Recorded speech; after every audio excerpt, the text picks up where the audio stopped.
हरे कृष्ण। श्रीमद् भागवतम प्रथम स्कंध सप्तम अध्याय प्रथम श्लोक। शौनक उवाच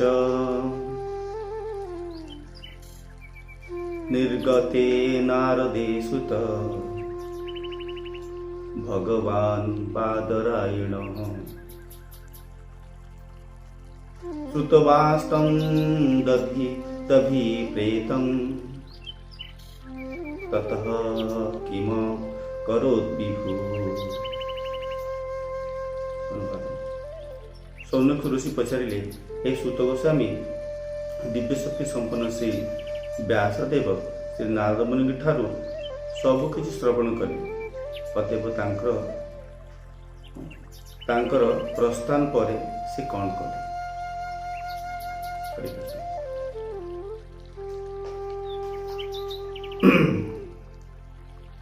तो आमे विगत सप्ताह विगत अध्याय नारद मुनि पूर्व जन्मर चरित्र वृत्तांत श्रवण कर। समस्त वृत्तांत को सुत गोस्वामी सौनकादि ऋषि मानकर प्रश्नर उत्तर देवाक जाई समस्त वृत्तांत को प्रदान करते। तो ये समस्त वृत्तांत जितेबाला सुत गोस्वामी वर्णन करुँचे सौनक ऋषि माने भगवान सुंदर कथा एवं नारदंकर जीवन चरित्र शुणी सौनक ऋषि अत्यंत आनंद अनुभव करे एवं से अत्यंत उत्कंठार सहित एवं अत्यंत श्रद्धापूर्वक पुनः सुत गोस्वामी को प्रश्न कर ऋषिवर आपण एत सुंदर चरित्र को वर्णन कर कहले दयाकरी नारद मुनि व्यासदेव को यह दिव्य उपदेश प्रदान कला जो से फेरी गले तापर सब कौन घटे कौन तो जो नारद मुनि को सौनक ऋषि भाई प्रश्न आसला सौनक ऋषि अत्यंत प्रसन्न चित्त कहले जे हे सौनक महामुनि व्यासदेव तांकर गुरुदेव ठारू ये समस्त उपदेश प्रदान प्राप्त अत्यंत प्रसन्न से एकदा ध्यानस्थ अवस्था बसी परम पुरुष भगवान से दिव्य लीला को स्मरण कर एवं जो से ध्यानस्थ अवस्था बसी भगवान को स्मरण कर देखुं भगवान मुख्य दुईटी शक्ति ये जगत को कार्यकारी नियंत्रित कर गोटे हूँ अंतरंग शक्ति एवं द्वितीय हूँ बहिरंग शक्ति। अंतरंग शक्ति साहाय्य भगवान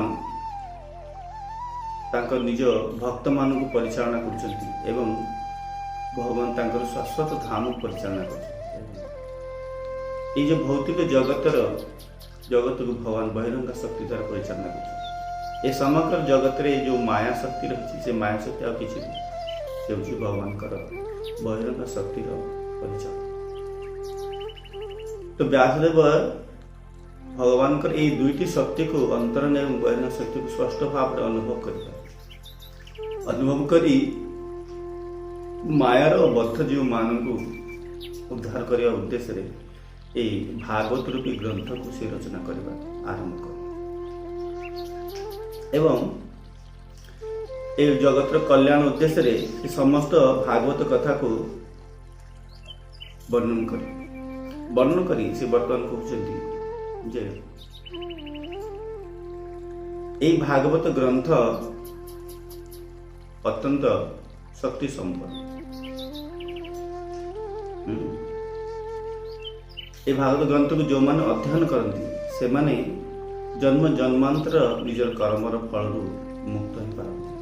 भागवत ग्रंथ व्यतीत अन्य कौन उपाय नहीं विशेषकर कलिजुग मनुष्य माने यदि वास्तव में ए संसार बंधन मुक्त होना चाहते तो भागवत ग्रंथ आस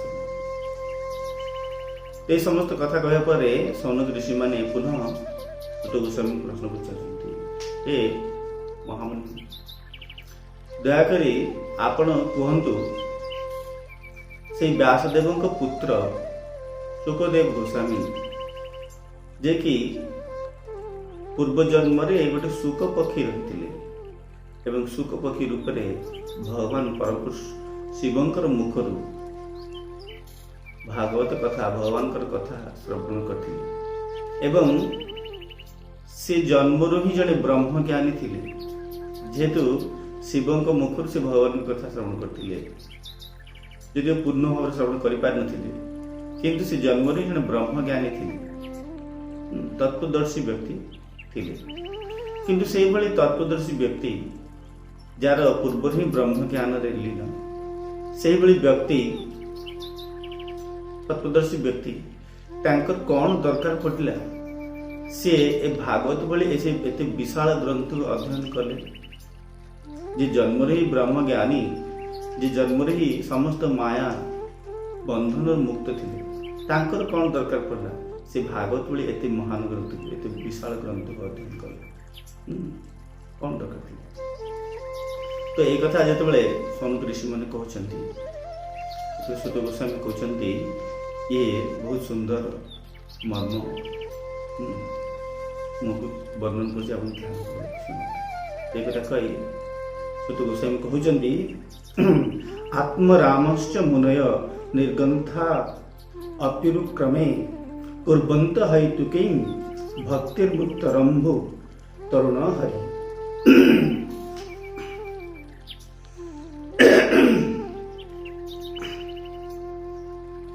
एटी सूत गोस्वामी कहउछंती ए जो भागवत कथा ए भागवत कथा को को माने अध्ययन करते आम जो भागवत कथा को श्रवण कर बसे तेटी सूत गोस्वामी कहउछंती जे भागवत कथा को माने अध्ययन कर तो सूत गोस्वामी कहउछंती जे भागवत कथा को केवल साधारण व्यक्ति नुह इवन कि ये आत्मराम मुनि मुनय जो मने आत्मराम जो मने निजर हृदय भितरे अंतर भितरे ही आनंद अनुभव करती जो मानू आनंदर स्रोत आनंद पाइबा कौन सी बाह्य आनंदर आवश्यकता नहीं से बड़े आत्मराम मुनि से माने मध्य ए भागवत कथा को प्रति श्रवण करती कहीं करती जेहेतु ए भगवान का दिव्य चरित्र भगवान का दिव्य महिमा से गोटे एभली अद्भुत रस रही ए अद्भुत स्वाद रही जो स्वाद प्रति ए आत्मरा मुनि मन मध्य आसक्त हेई परंती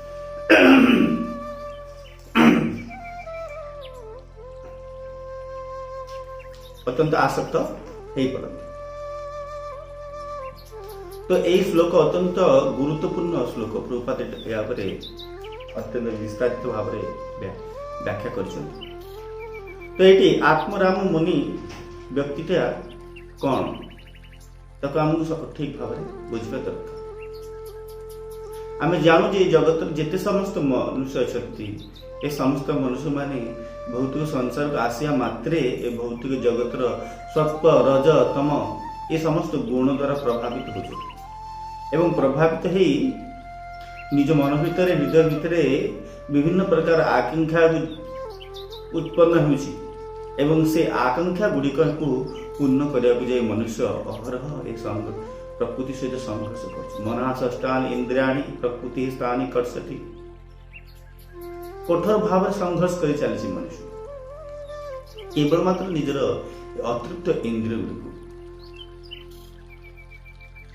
कहीं ना जेहेतु आमे ए इंद्रिय मानकर सुख को ही जीवन असल सुख बोली मन कर इंद्रिय मान सुख छड़ा जगत में कौन सुख रही कथा आम जापर ना। किंतु जो माने तत्वदर्शी, जो माने तत्व को दर्शन करचंदी, वास्तविक तत्व को दर्शन करचंदी, से माने जानती जे ए समस्त इंद्रिय गुड़िकर सुख होची दुख जन एवते न ते सुरमते बुद्ध। असल बुद्धिमान व्यक्ति एभली तुच्छ इंद्रिय सुख प्रति आसक्त होती ना। आद्यंतवंत कौंते न ते सुरमते बुद्ध। अर्थात ए समस्त सुख गुड़िकर आरंभ अच्छे और शेष रही। इंद्रिय तृप्ति जनित जेते सब सुख रही से सुख गुड़िक अस्थायी सुख, सेटा आमको चिरंतर सुख दे परिबो नाही। धरंतु कहीं जदि मीठा खाए के भल पाए, मीठा खाई से बहुत संतुष्ट अनुभव करे, यदि आम अतिरिक्त भाव से मीठा को देवा तो से मीठा से किछिटा खाई आनंद पाई पारे, किंतु अधिक देले से खाई आनंद पाई परिबो नाही। जो मीठा तक आनंद देउथिला से मीठाटा ही ताको कष्ट दे ताको आनंद लागि पारिबो नाही। तेणु करी जो माने बुद्ध असल ज्ञानी से माने ए तुच्छ इंद्रिय सुख जनक सुख प्रति आसक्त होती से माने निजर आत्मारे आनंद लाभ करती। आत्मराम, ये आत्मराम कथा कही आम जानू जे भगवान शक्ति रही। भगवान निजक तीन भाग व्यक्त कर, प्रथम स्वयं से कृष्ण एवं द्वितीय हूँ भगवान अंतरंग शक्ति स्वरूप श्रीमती राधाराणी प्रेम स्वरूपा एवं तृतीय होती राम बा बलराम, जे होती समस्त जगतर परम दिव्य आनंदर उत्स। राम होचंदी परम आनंदर उत्स। राम ठार ही जगत रे आनंद रही। राम व्यतीत जगत के असल आनंद पाई पारे जदियो तुच्छ सुख को से अनुभव करि पारंती, किंतु राम व्यतीत कई जगत रे असल सुख को अनुभव करि पारे। राम ही ए जगत रे परम आनंद को विस्तार करते, जे हृदय रे प्रकाशित होती एवं स्वतःपूत भाव में समस्त को आनंद प्रदान करते। जो मैंने राम को बुझी, जे राम को अनुभव करचंती, से मानन को आनंद अनुभव करने जगत कौन बाह्य वस्तु पर निर्भर करने पड़े ना। से माने हृदय भीतर ही संतुष्ट अनुभव करता। जे स्वयं संपूर्ण, जे जगतर कौन भौतिक प्रभाव रे प्रभावित होती नहीं। जो ऋषि माने जो माने आत्म आनंद अनुभव करछिन, से माने केवल ए भौतिक जगतर कौन विषय पर आसक्त होती नहीं। आम जदि आम परिपार्श्व कौन विषय वस्तु संघटित हुए घटना घटे तो आम संगे संगे से घटनार प्रभाव प्रभावित हो जाए। किसी आम जीवन में सुख आसे, खुशी विषय घटी जाए तो आम अत्यंत उल्लासित हो। जदि कौन विषय दुख आसी जाए, अप्रीतकर घटना घटी जाए तो आम ता प्रति अत्यंत प्रभावित हो दुखी ही जाओ, विभोल हो जाओ, विभ्रांत हो जाओ। किंतु जो मान आत्मराम मुनि से व्यक्ति माने केबेले मध्य ए भौतिक जगतर कौन घटना प्रति प्रभावित होती ना। से सदा सर्वदा स्थिर चित्तर जीवन जापन करते। से सदा सर्वदा निजर अंतर भितर निज हृदय भितर संतुष्टि लाभ करती। से स्वयं संपूर्ण, तांको पाई प्रसन्नता पाई कौन बाह्य वस्तुर बाह्य सोर्स आवश्यकता नहीं। तो जो माने एभली आत्मराम मुनि, जो माने निज अंतर भीतर ही प्रसन्नता संधान करि पारंती, जो माने ए जगत कौन भौतिक वस्तु प्रति आसक्त होती नहीं। ए जगत कौन घटुची न घटुची से माने आसक्त होती कि प्रभावित होती नहीं। से आत्मराम मुनि माने मध्य जेतेबेले ए भगवान परम पुरुष भगवान दिव्य चरित्र कथा शुणती, भगवान अहेतुकी अप्रत्याशी लीला को जिते श्रवण करती, से भगवान लीला प्रति आसक्त हो पड़ती। जो मैंने कि जगत कौन विषय आसक्त होती नहीं, से भगवान दिव्य चरित्र प्रति आसक्ति से प्रभावित होती एवं से भगवान दिव्य लीला को बारंबार श्रवण करने से दिव्य आनंद अनुभव करने चेष्टा कर। तो ये साधारण व्यक्ति कथा कौन कहवा तेणुक सूत गोस्वामी वर्णन कर देख ये भागवत कथा कौन साधारण कथा नुह। ये भागवत कथा इवेन कि महान मुनि ऋषि माने जो माने कि ये जगत रे आत्मराम हृदय निजे प्रसन्न लाभ करती से बड़ी मुनि ऋषि मान को मध्य ये भागवत कथा प्रभावित करे। तेणुक जदियो सुखदेव गोस्वामी पूर्व जन्मर ब्रह्मज्ञानी थिले से ब्रह्म को अनुभव करि परिथिले से मायार प्रभाव को बुझी पारुथिले किंतु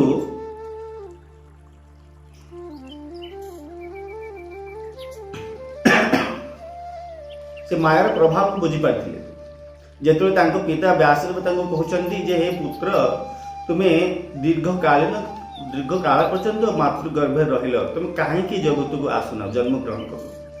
तो सेतବେଳେ सुखदेव गोस्वामी कहउचंदी जे मु ए संसार को आसीबा मात्रे ए जगतर भौतिक जगतर जो माया रहिछि त्रिगुणात्मक माया रहिछि से मायार प्रभाव रे मु प्रभावित होइछि। मु जानिछि ए संसार को आसले मात्रे जगतर समस्त भौतिक दोष गुडी मो भितरे आसीजीव तेणुक मोर मत भय लगुच मु कहीं किभली भाव संसार को आसी मु काले आसिले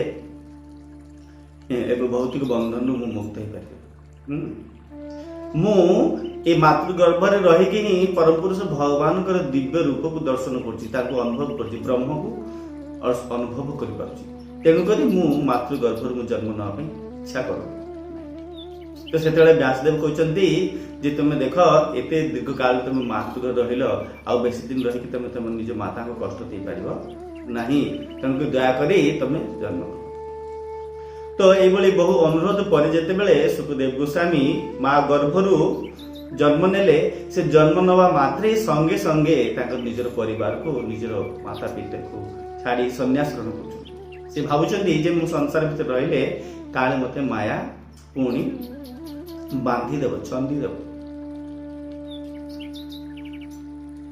तेणुक से संगे संगे गृह त्याग करी घर छाड़ी पड़े जो चेष्टा कर पिता व्यासदेव पछरे दौड़ी दौड़ी डाकुचंदी एवं कहउचंदी जे हे पुत्र तुम्हें जो सांसारिक माया बंधन कथा चिंता करुच जदियो ए भौतिक जगतर माया अत्यंत शक्तिशाली ये भगवान ही बहिरंगार शक्तिर प्रभाव जार प्रबल प्रकल कहीं भी मुक्ति पाई सहज मुक्ति पाई पारती नहीं एक कथा सत किंतु तुम्हें जानी रख जे ए जगत रे जो माने ए परम पुरुष भगवान दिव्य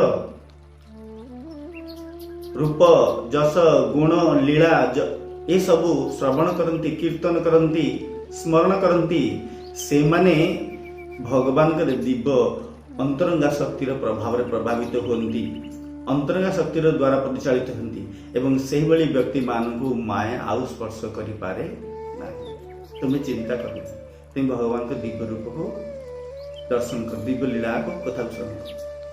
तो ये भाव में व्यासदेव पुत्र को जी जन्म ही सन्यासी थे से दिव्य सन्यासी पुत्र को भागवत भली महान ग्रंथ को अध्ययन करते तो पितांकर निर्देश रे भागवत ग्रंथ से अध्ययन करते। तो ये कथा सुत गोस्वामी सनकादि ऋषि मान कहीं भागवत कथा को सुखदेव गोस्वामी श्रवण से समस्त कथा वर्णन कर तापरे सुखदेव गोस्वामी कहउचंदी सुत गोस्वामी कहउचंदी जे हे ऋषिवर मु वर्तमान से महान राजा परीक्षित जे कि पांडव मानकर अंतिम संतान है थिले जेतले पांडव वंश शेष ही गला समस्त पांडव माने पंच पांडव युद्ध सरीला समस्त पांडव वंश ध्वंस है, कौरव वंश ध्वंस है। शेष महाराज युधिष्ठिर महाराज तांकर अंतिम पौत्र नाती को परीक्षित को शासन गदी धरी से सन्यास यात्रा कले। तो सही परीक्षित राजा जे महाराज पांडु महाराज युधिष्ठिर पौत्र थे, नाती थे, तांकर जन्म मध्य अत्यंत आश्चर्यजनक भाव में घटी एवं तांकर अंतिम समय मध्य गोटे आश्चर्यजनक भाव में घटी। तो मु बर्तमान से महाराज पांडुंकर पुत्रंकर जन्म चरित्र संबंध में मोर महाराज युधिष्ठिर नाती संबंध में बा परीक्षित जन्म चरित्र संबंध में मु वर्णना करी। तुम्हें दयापूर्वक से समस्त कथा शुण। यही सूत गोस्वामी सौनक ऋषि मान कही से बर्तमान गोटे नुआ चरित्र को से आरंभ कर। तो से कहते जे एकदा जेतेबेले ये महान बहुत बड़ युद्ध, हरे कृष्ण लोकनाथ प्रभु लोकनाथ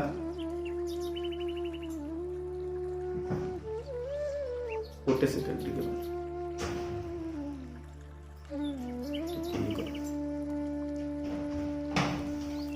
चार्जर दे चार्ज।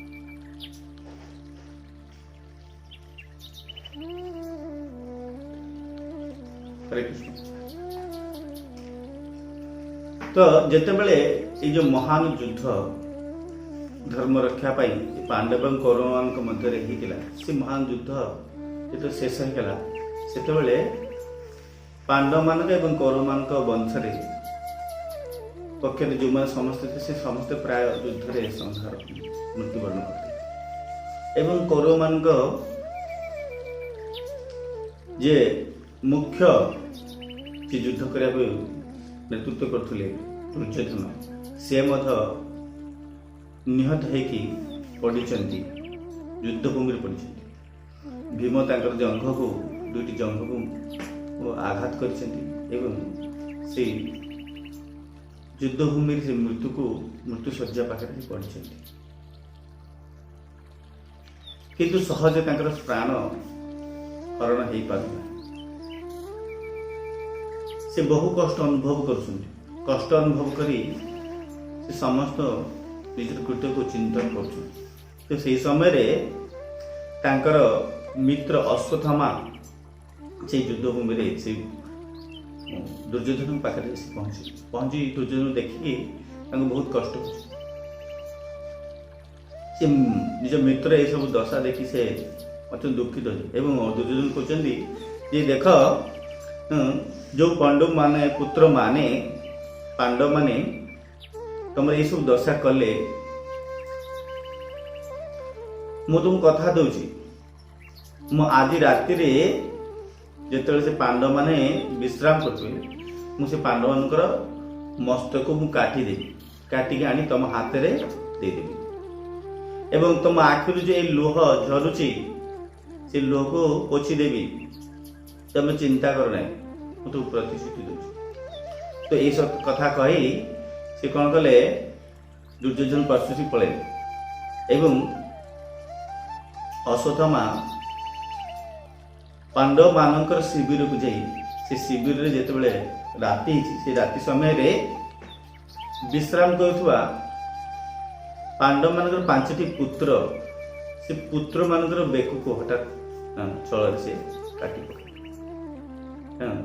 से काटी जेतो देखुचंदी जे माने 5 पांडव नुह पांडव मान पुत्र गुड़िक भूल रे मु एसब करि परछि।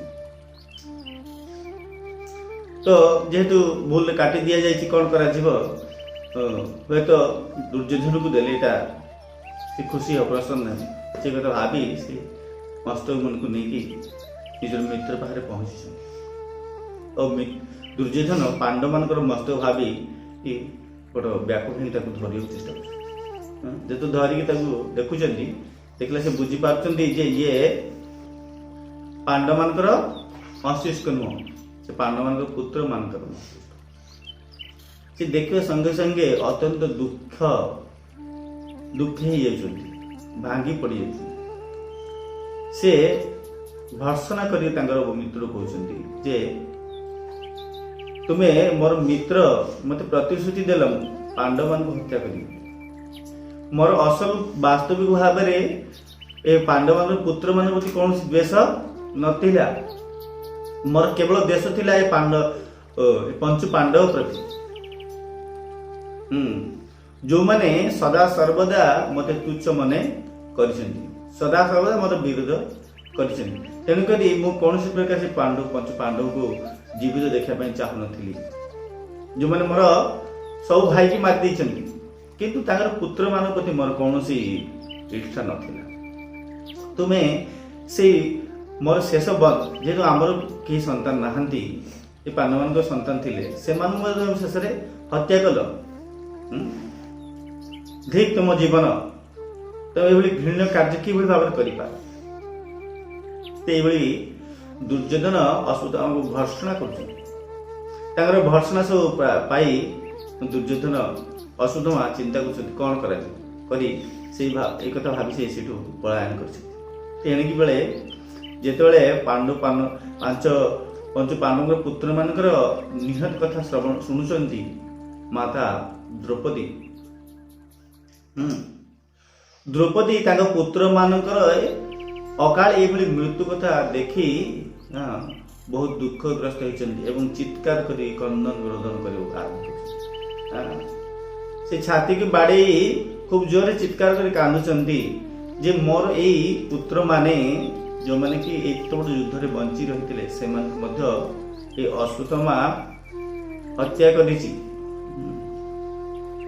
ताकू तुम्हें शीघ्र दंड प्रदान कर तो चित्कार कर कांदी अर्जुन को प्रार्थना कर पुत्र मानकर ए हत्या को देखि अर्जुन अत्यंत क्रोधान्वित होइछि एवं संगे संगे निज मित्र सहित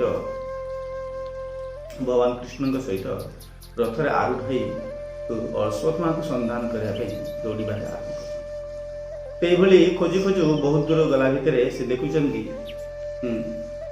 अश्वत्थामा तांकु देखि भयभीत होकर पलायन करने चेष्टा कर अश्वत्थामा जिते देखुं अर्जुन आसुचंदी तो बर्तमान तो कौन उपाय नहीं बचार उपाय नहीं से अत्यंत चिंतित हो लुचिबा को बहुत प्रयास कर कौन प्रकार से लुचि पारु शेष से जानती जे अर्जुन अत्यंत श्रेष्ठ धनुधारी अर्जुन ए युद्धभूमि में समस्त श्रेष्ठ योद्धा मान को संहार कर द्वारा मुझे कौन प्रकार युद्ध कर विजय लाभ कर तेणु तांकर पिता प्रदत्त अश्वत्थामा पिता प्रदत्त ये जो ब्रह्मास्त्र से प्रस्तव वास्तव में योग्य नथिले से ब्रह्मास्त्र हासिल करने से योग्य नथिले किंतु द्रोणाचार्य तांकर पुत्रंकर मोहरे पुत्र मोहवशत से द्रोणाचार्य ये अयोग्य पुत्र को ये ब्रह्मास्त्र प्रयोग कर विद्या को प्रदान कर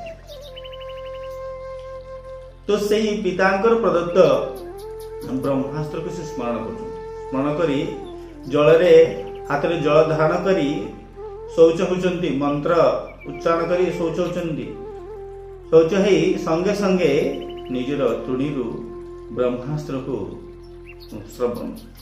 आह्वान कर तो ब्रह्मास्त्र जो आह्वान करिसेंती ब्रह्मास्त्र निक्षेप करे तो ब्रह्मास्त्र ये तेज रे चारिआडे आलोकित होउची एवं से भितर अत्यंत तीव्र भाव में तेज विच्छोरित होउची से तेजर प्रभाव चारिआडे विस्तार होइची समस्त अनुभव करछंती समस्त बुझी पारछंती कोन गोटे अघटन घटिया को जाउची तो अर्जुन जो समस्त तेज को देखुं से संगे संगे परम पुरुष भगवान कृष्ण को प्रार्थना करते हे प्रभु ये कौन घटिया को जाउची ये कौन आश्चर्य समय ये घटना घटिया को जाउची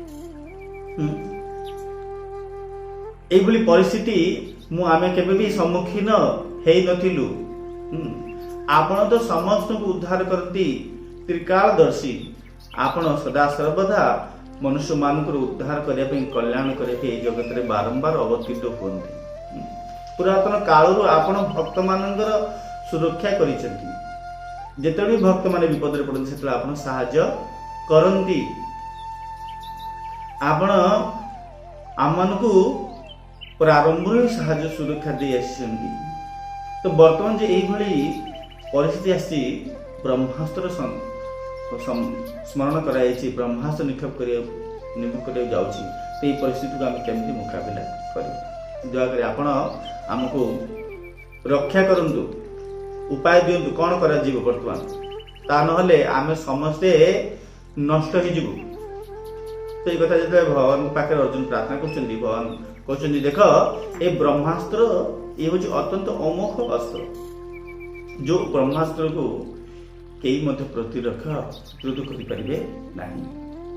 ताको एई भली भाव रे मंत्र विमुद्ध करा जायछि जो ब्रह्मास्त्र केही प्रतिरोध करि परिबे नाही। कोन शक्ति ताको रोकी परिबनी। तेणु करी ताको रोकिया को हेले तुमको मध्य ब्रह्मास्त्र प्रयोग करिया को पड़ी एवं तुम ब्रह्मास्त्र माध्यम रे ताको समन करि पारे। तेणु करी तुमको मध्य जो ब्रह्मास्त्र गुरुदेव तमरो योग्यता देखि तुम जो ब्रह्मास्त्र प्रदान कर तुम से ब्रह्मास्त्र प्रयोग। तो भगवान निर्देश रे अर्जुन मध्य निजर तुनिरु ब्रह्मास्त्र को बाहर कले एवं निक्षेप कले। तो दुईटी जाक ब्रह्मास्त्र जेते बेले परस्पर भाव रे आघात करबा जाउछन्ती दुईटी जाक ब्रह्मास्त्र जे आघात होउछन्ती से आघात दुईटी जाक ब्रह्मास्त्र परस्पर आघात रे एते तेज उत्पन्न होछि। से तेज माध्यम रे ए जगतर समस्त भुवन दग्धीभूत होगा आरंभ होछि। त्रिभुवन समस्त देवलोक ठार आरंभ करी प्रेत लोक निम्न लोक समस्त लोक रे से तेज प्रभावित होछि एवं से तेज र प्रभाव समस्त दग्धीभूत होबाको लागुछन्ती। सब सारा संसार रे हाहाकार सृष्टि हो जाइछि।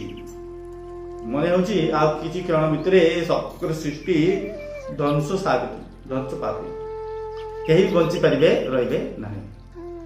तो सेही समय रे भगवान अर्जुन कहछन्ती देख अर्जुन यदि ए दुईटी ब्रह्मास्त्र परस्पर आघात करछन्ती तो ये समग्र सृष्टि को नष्ट कर दे। तेणुक तुम्हें से ब्रह्मास्त्र को विश्राम कर शांत कर दिए एवं अश्वत्थामा जो ब्रह्मास्त्र प्रयोग कर भी समन कर। तो भगवान निर्देश रे अर्जुन कौन कर मंत्र उच्चारण करी से ब्रह्मास्त्र को समन करने चेष्टा कर दुईटा ब्रह्मास्त्र समन या अर्जुन अत्यंत क्रोधान्वित चक्षुरे अश्वत्थामा दर्शन देखी संगे संगे जाई गोटे पशु को भली जेभली पशु को बांधी दिया जाए कौन दुष्ट कार्य कले जे कौन नियंत्रण रहे नहीं से भली पशु को बांधिला भली अर्जुन अश्वत्थामा को बांधी पड़े एवं बांधी ताको न्याय करने दंड देवाई संगे संगे नहीं कि द्रौपदी शिविर आसी पहुंची।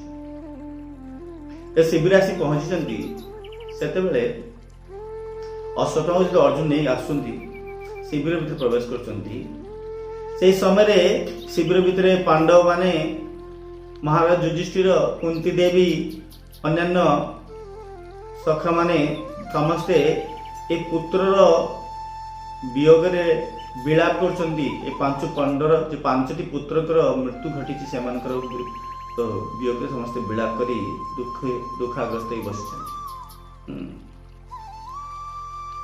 से सब जेते बेले अर्जुन जेते अश्वत्थामा को नहीं द्रौपदी ताको देखी निश्चित खुशी हवा प्रसन्न हवा कथा जेहेतु पुत्र मानकर हत्याकारी को आज धरी नहीं आसे से सुखी हवा कथा खुशी हवा कथा किंतु जेतेबेले द्रौपदी देखुचंती अर्जुन तांकर अश्वत्थामा को बांधिक नहीं आसुंती अर्जुन धरी आसुंती तो सेतेबेले द्रौपदी खुशी हवा बदल रे अर्जुन को प्रार्थना करचंती हे स्वामी हाँ हे प्रियतमा तुम ये कौन करुच ए कौन करिच तुम्हें अश्वत्थामा को एभली कहीं व्यवहार करिच जेहेतु अश्वत्थामा तुम गुरु को पुत्र से ब्राह्मण पुत्र को गुरु पुत्र को तो एभली व्यवहार कहीं करुच तो एभली व्यवहार करि परिबो नाही। हरे कृष्ण। तो ये अर्जुन द्रौपदी अर्जुन को कहउचंती जे हे प्रियतमा एभली भाव तमे तमर गुरु पुत्र को केबे भी अन्याय करि परिबो नाही, असम्मान करि परिबो नाही। जो गुरुदेव को कृपारु ही तुम आज एते बड़ धनुर्धारी ही पारिछ एवं एते बड़ युद्ध को विजय करि पारिछ। आज ए पांडव मान भितरे जहाँ सब शक्ति रही से सब गुड़े शक्तिर कारण होची तुमर पूज्य गुरुदेव को जो ही तुम आज एते शक्तिशाली होइछ, एते बड़ युद्ध भी करियार समर्थ होइछ। जे सारा जीवन तुमको ए शिक्षा प्रदान कले, जो गुरुदेव को सदा सदा पूजन करवा दरकार, गुरुदेव परिवार को सदा सदा सुरक्षा प्रदान करवा दरकार। से गुरुदेव जेहेतु मृत्युवरण करचंती युद्ध भूमि रे, तेणु करी तांकर परिवार जे भी रहिचंती गुरुपत्नी कृपी किबा तांको पुत्र तांको तुमर सुरक्षा देवा दरकार, तांको एभली तुम व्यवहार करवा उचित नुह, ये हूँ तुमर कर्तव्य। तेडी द्रौपदी कहउचंती मत्तं प्रमत्तं प्रसन्नं सुप्तं कालं स्त्रियं जडं प्रपन्नं विथारं विरथं भीतं न परिभुन्तं धर्मवित्। तेडी कहउचंती कृपी कहउचंती द्रौपदी कहउचंती जे हे प्रियतमा जो माने प्रकृति धर्म को जानती, जो धर्म नीति जानती, से माने केबे हेले मध्य एई व्यक्ति मान को संहार करती नहीं, क्या करती नहीं।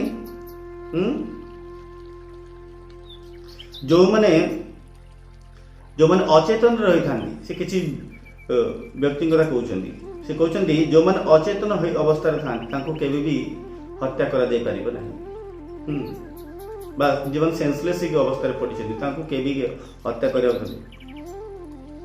एवं जो माने जन्मजात शिशु जे बा छोट जन्मजात शिशु जन्म होइछि सेको केबे हत्या करिया उचित नहीं, जेहेतु से तार निजर सुरक्षा करि परिबो नाही।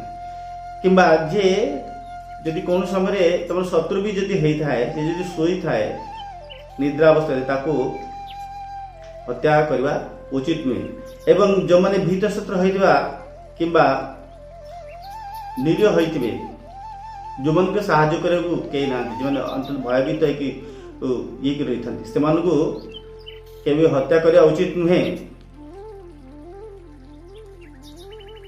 पुनश्च जो माने छोट बालक, स्त्री, मूर्ख एवं जो माने शरणागत,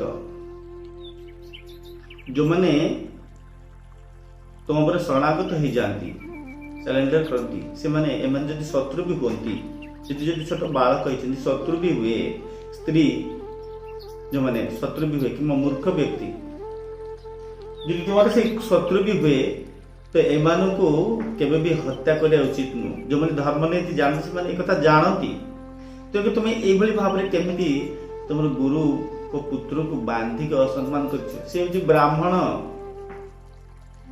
शास्त्र कहाई ब्राह्मण को केबे दंड प्रदान करा जाय परिबो नाही, ब्राह्मण को दंड प्रदान करा जाय परिबो नाही। तो ए चरित्र मु कह भितरे ये गोटे गुरुत्वपूर्ण विषय अच्छी चरित्र अच्छी मुझे कहूँ चाहिए जदि आप मैंने समय देवे। टाइम तो ओवर हो गला। हरे कृष्ण।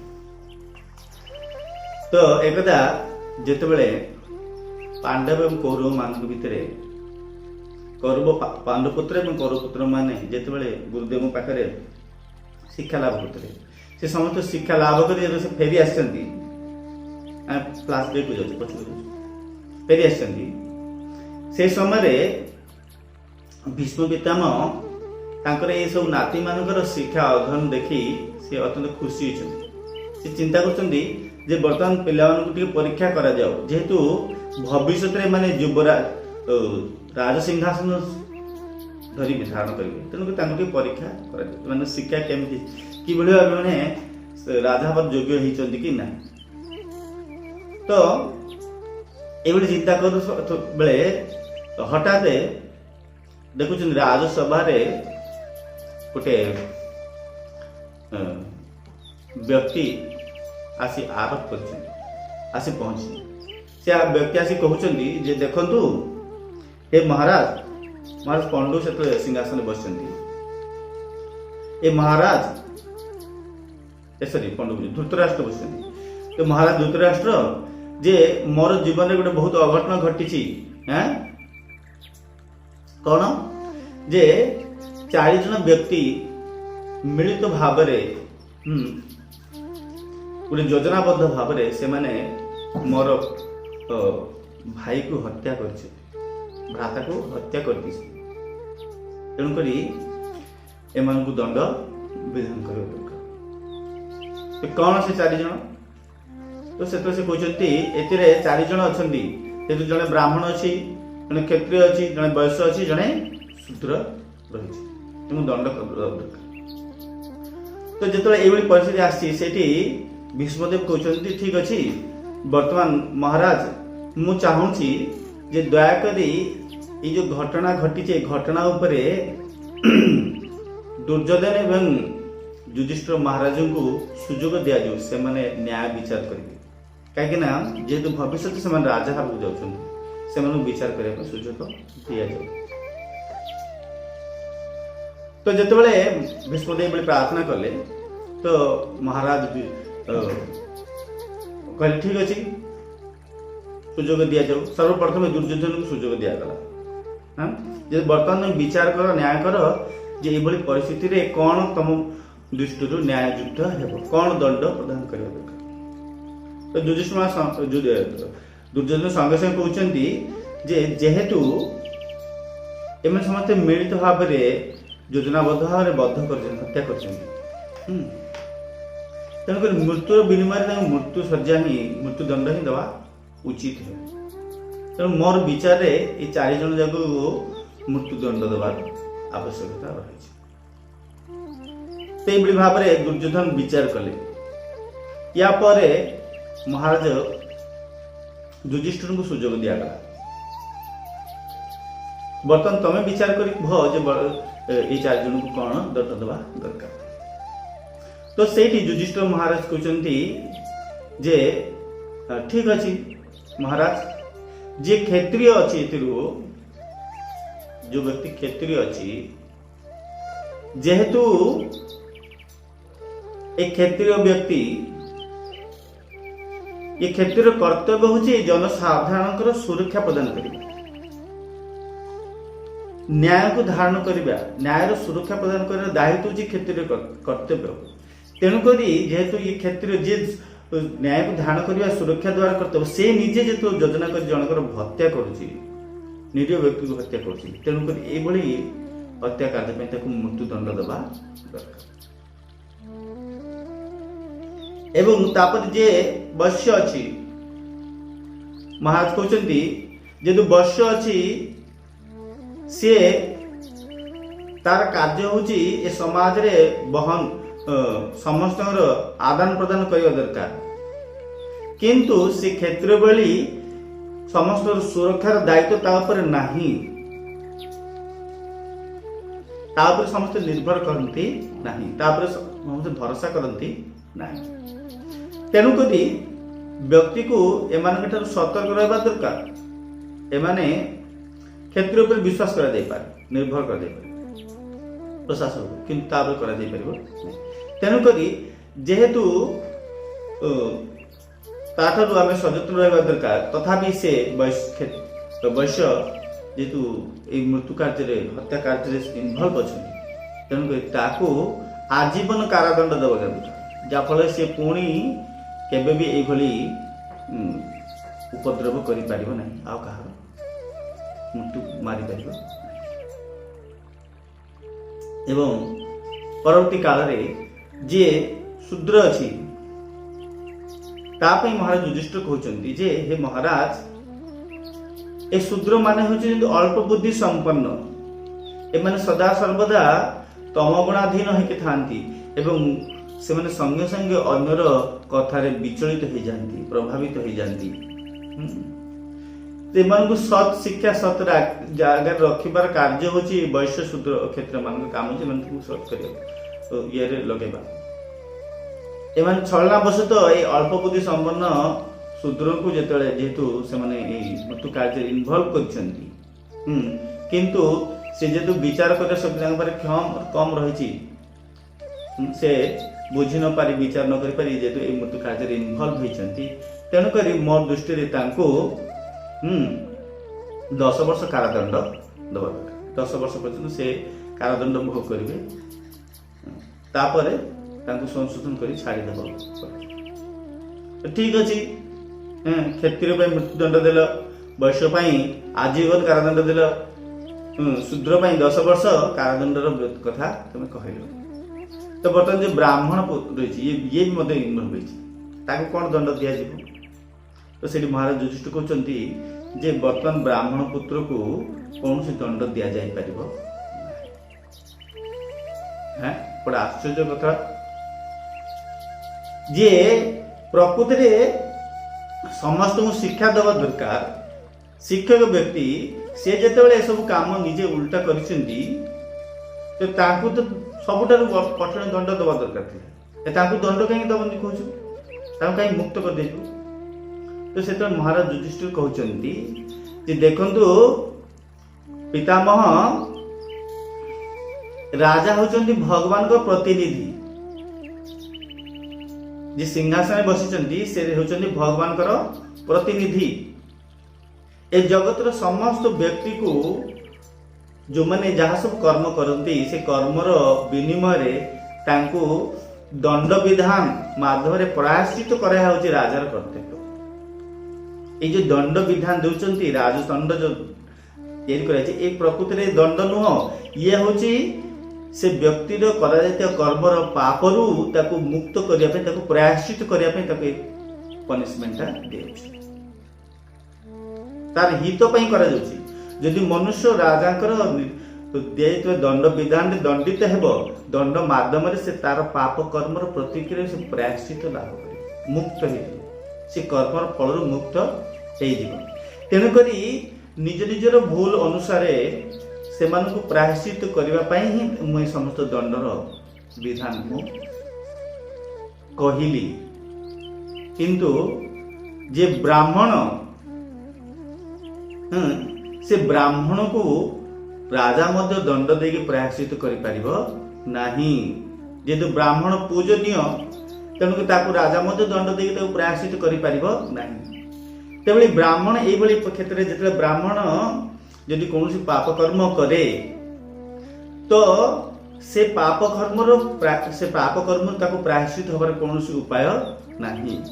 ସେ ପାପର ଫଳକୁ ସେ ଦେଇକି ହିଁ ତାର ମୃତ୍ୟୁବରଣ କରିବ ଏବଂ ମୃତ୍ୟୁ ପରେ ତାର ପାପର ଫଳ ସ୍ୱରୂପ ମହାରାଜ ଯମରାଜ ଯିଏ ସମସ୍ତଙ୍କର ନ୍ୟାୟ ବସିଛନ୍ତି, ସେଥିରେ ମୃତ୍ୟୁ ପରେ ତ ସେ ଆଉ ବ୍ରାହ୍ମଣ ନଥିବ କି କ୍ଷତ୍ରିୟ କିଛି ବି ନଥିବ। ଶରୀର ସିନା ଗୁଣ ଅନୁସାରେ ସିନା ବ୍ରାହ୍ମଣ କ୍ଷତ୍ରିୟ, ମୃତ୍ୟୁ ପରେ ଆଉ କିଛି ନଥିବ। ସେଇ ସମୟରେ ଯମରାଜ ସ୍ୱୟଂ ନିଜେ ତାକୁ ପ୍ରାୟଶ୍ଚିତ କରାଇବେ ଏବଂ ତାକୁ ନରକରେ ଯାଇକି ଯନ୍ତ୍ରଣା ପନିଶମେଣ୍ଟ ଦେବେ।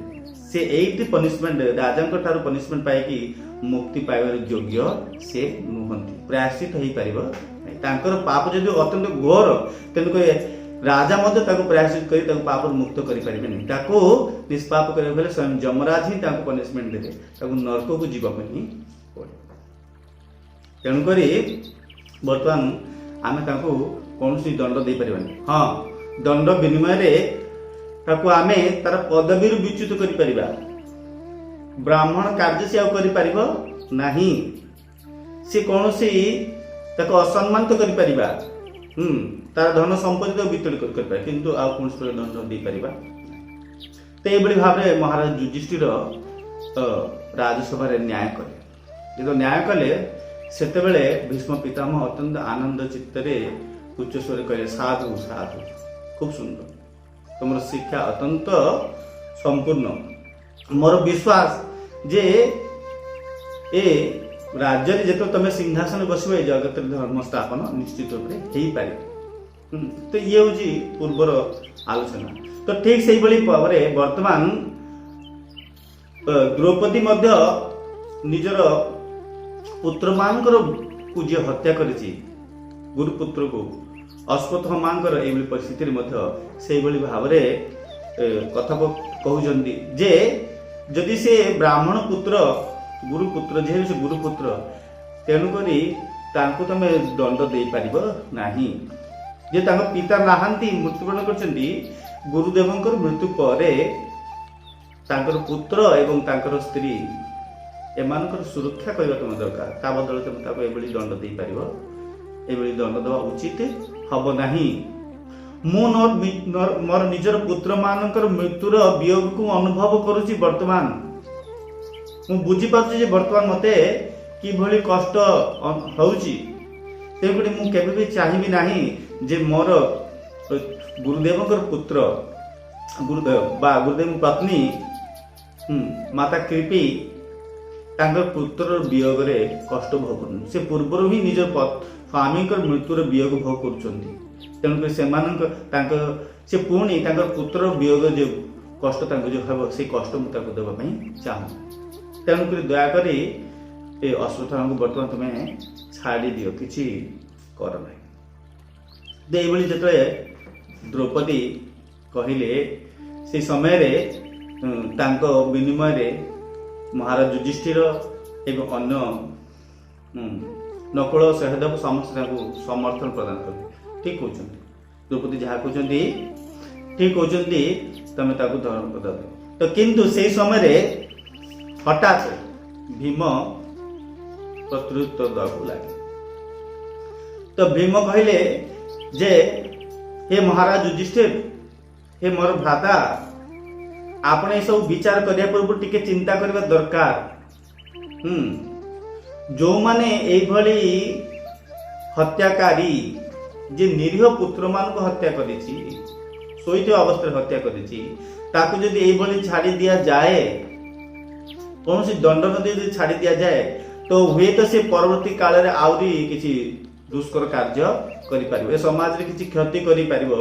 तेणु करी ताकू एई भली छाड़ी देबो छाड़ा जाई पारिबो नाही, ताकू निहाती किछि न किछि दंड देबो पड़िबो। जो माने आतताई, जो माने ब्रह्म बंधु,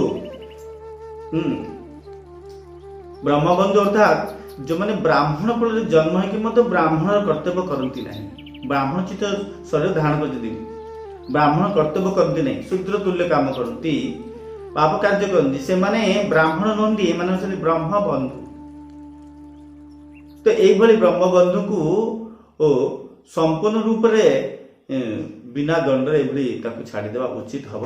किछि तो किछि ताकू दंड देवा ही पड़े, पनिशमेंट देवा, नले से पुणी दुस्साहस समाज उपद्रव कर पारे। तो समस्त निज निज मत प्रदान कले। प्रदान करिया परे भगवान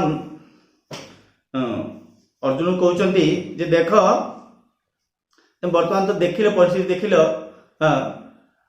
ए समस्त परिस्थिति देखिकी तमे वर्तमान विचार कर जे कौन ताकू दंड देवा दरकार। तो समस्त सब गुड़े कथा स्टेटमेंट सब शुणिले, शुणी सारा पर महाराज युधिष्ठिर निर्धारित कले जे ताकू दंड भी दि जाई परिबो नहीं कि एभली संपूर्ण रूप छाड़ी भी दि जाई परिबो नहीं। तो कौन करा जीवो? ठीक अछि। तो ये भावी महाराज युधिष्ठिर चिंता कले जे वर्तमान ताकू तार मस्तक को मुंडन कर दिया जाऊ, तार जो केश अच्छी ताको मुंडन कर दिया, एवं अश्वत्थामा जन्म समय भी जो मणि प्राप्त करथिले, मणि माध्यम ताको भीतर गोटे तेज रही, से मणि ताको मस्तक रु बाहर कर दिया, अपमानित कर दिया।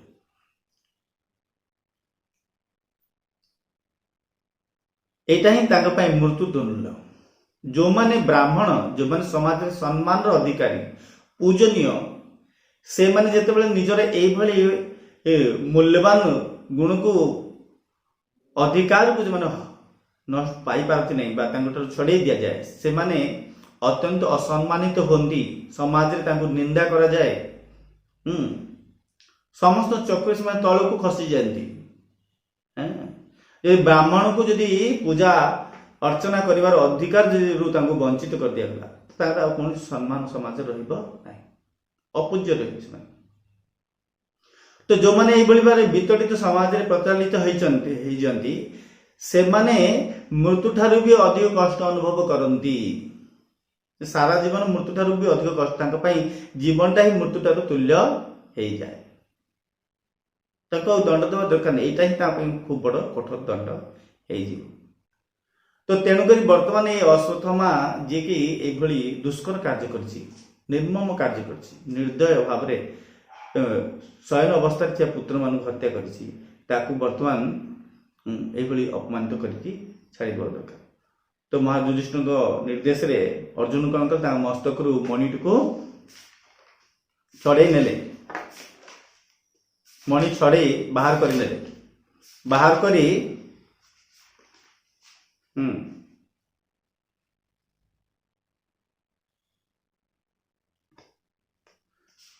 मस्तक सुसज्जित मणि को बाहर कर नेले, बाहर करी मस्तक मुंडन करी छाड़ दिया। तो से अश्वत्थामा पूर्व ही निजर पाप कर्म द्वारा से रोगाक्षीण हो पड़ता। जब मस्तक मणि छड़े दिया गला से समय सी अत्यंत दुर्बल हो पड़े एवं रोगाक्रांत हो पड़े एवं निजर जीवन रक्षा करने से एणे तेणे बुलिया को लगे। तो अश्वत्थामा यही भाव में दंड प्रदान करने पर जो 5 पंड पुत्र मानकर हत्या होता से पुत्र मानकर अंतिम संस्कार करागला। अंतिम संस्कार करी समस्ते जे अंतिम संस्कार कार्य हो पार ना अंतिम संस्कार करी से पिंड प्रदान करा मुक्ति में प्रार्थना करा। तो यही भाव में सूत गोस्वामी हवनका ऋषि मान पाखे अश्वत्थामा को किभली भाव में दंड प्रदान करा जाइतिला, जीवन चरित्र कौन होता से सब वर्णना कर अध्याय वर्णना कर परवर्ती अध्याय रे आमे आउरी विस्तार भाव में तापर कौन सब घटना घटी से समस्त आम आलोचना करबा। जय श्रीमद् भागवतम की,